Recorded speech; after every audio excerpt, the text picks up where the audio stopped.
eh bien j'ai dû mettre une petite protection quand même, comme je l'avais dit, parce que par exemple sur le côté, pour sortir la poutre, les pierres là, on est obligé de les enlever parce qu'elles tenaient vraiment plus. Malheureusement là c'est un mur qui est très mal monté et il faut faire très attention. Donc maintenant je vais pouvoir changer ce linteau.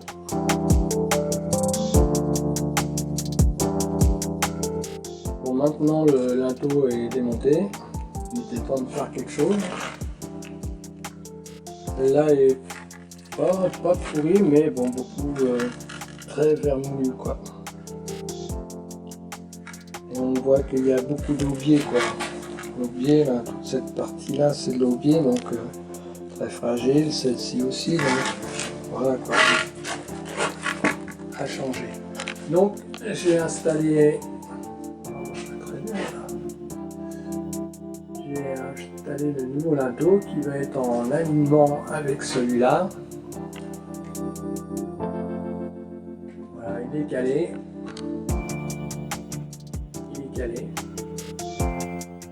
Je vais donc m'intéresser à l'autre linteau qui va juste derrière et je vais pouvoir remonter cette partie de mur.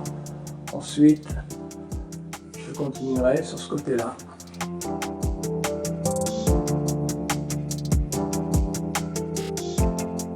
Le linteau est mis en place, comme on peut le voir, hein. J'ai utilisé du ponte pour cela.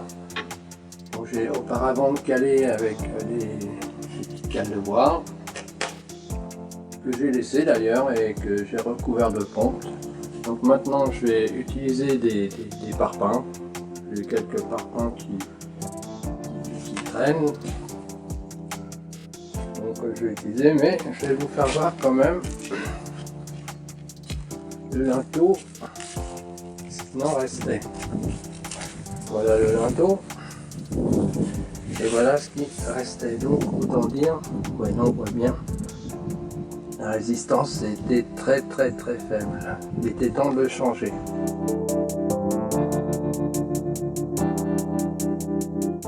Donc le remplissage dessus du lito, voilà, hein, avance. Alors j'utilise des parpaings de 10 derrière et là des parpaings de 15. N'oubliez pas de mettre un étai en dessous car étant donné que le bois va être un peu mouillé, ça évitera une petite déformation.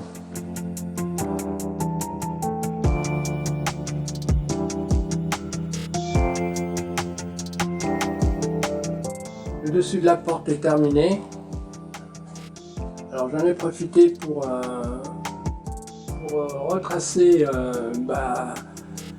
tous les entraxes concernant les solives. Voilà. On aurait une à voilà. Celle-là, il va falloir que je la bouge. J'en ai qu'une seule. Une. Là c'est bon. Voilà. Et celle-là, tranchant. Voilà. Bon, bien, on va s'attaquer à la fenêtre.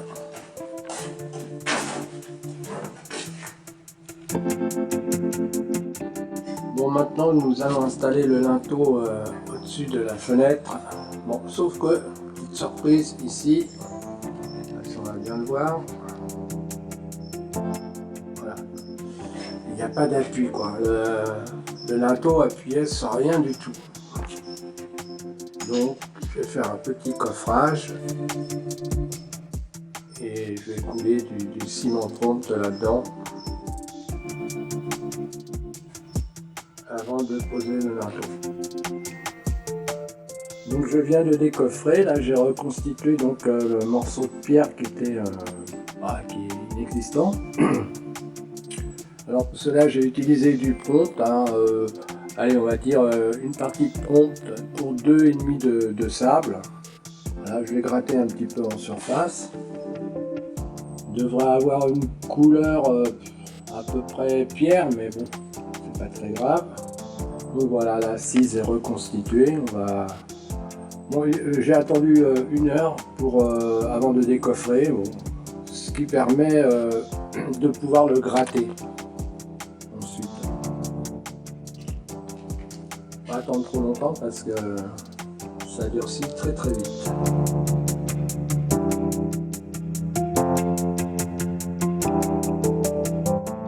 Donc maintenant c'est le dernier linteau à changer. Alors comme on peut le voir là, c'est une catastrophe. Les 2 derrière étaient pourris de pourris.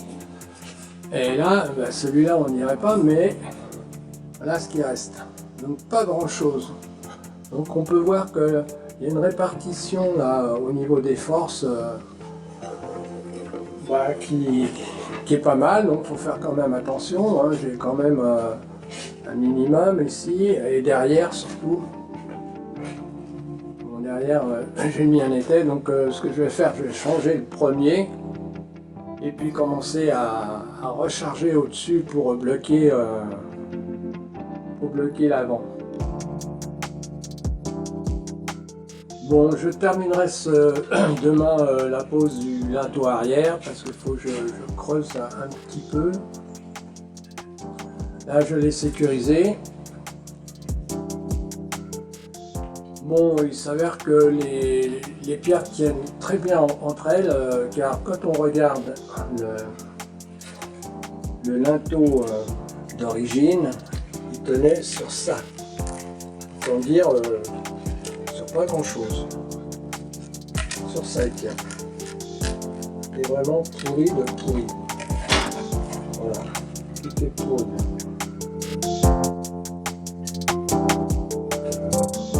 Comme il y en avait 2 petits qui étaient derrière, qui étaient complètement pourris d'ailleurs, ils venaient que d'un côté. Donc voilà. Donc on peut partir du principe que les pierres tiennent très très bien entre elles. Le travail a été correctement réalisé. J'ai pu mettre les 2 linteaux par l'avant, car le mur il tient très très bien. Ensuite j'ai projeté du mortier à la chaux pour bien faire tenir toutes les pierres. Bon, maintenant il me reste simplement à mettre quelques parpaings que je vais mettre sur l'avant et voilà, j'en aurai terminé des linteaux. Il y avait quand même une charge assez conséquente parce qu'il faut pas oublier que ici il y a une panne.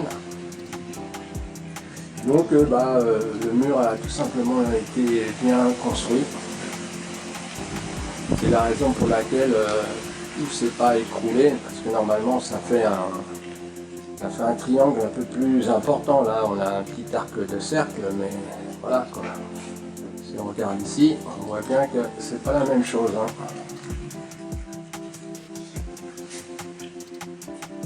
Alors, ce que je recommande bien sûr, c'est toujours de vérifier tous les linteaux et autres, parce que me concernant là, sur les 3 là, il n'y en a aucun, tout était pourri quoi. Là ça tenait parce que tout simplement le mur il est bien constitué et puis il n'y a pas eu d'infiltration notamment. Dans le cas contraire, ça se serait écroulé, hein, c'est clair. D'ailleurs ici j'ai dû reconstituer un côté. Quand j'ai enlevé la poutre, ça s'est écroulé. Et là c'était un petit peu différent parce que comme on peut le voir, il y a eu beaucoup d'infiltration d'eau ici sur ce côté-là. Ça commence à sécher seulement.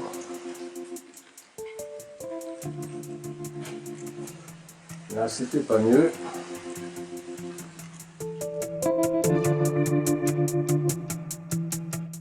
Donc aujourd'hui on va s'intéresser à la pose des solives. Donc dans un premier temps bien sûr j'ai tracé tout autour. Voilà. Alors je l'ai fait avec un niveau bien sûr. Pour savoir si on est bien, c'est simple, hein, il suffit que les deux points se rejoignent, soient à la même hauteur, c'est aussi simple que ça. Donc là j'ai installé aussi ma poutre. En dessous je vais faire une porte là. Donc voilà, donc j'ai mis à hauteur, voilà, j'ai mis à hauteur les poutres, les solides tout le moins. Voilà, là j'ai mis une planche. Voilà, tout est à hauteur. Bon, maintenant je vais être obligé plus ou moins de retracer l'axe de la solive et on va pouvoir disposer les poutres.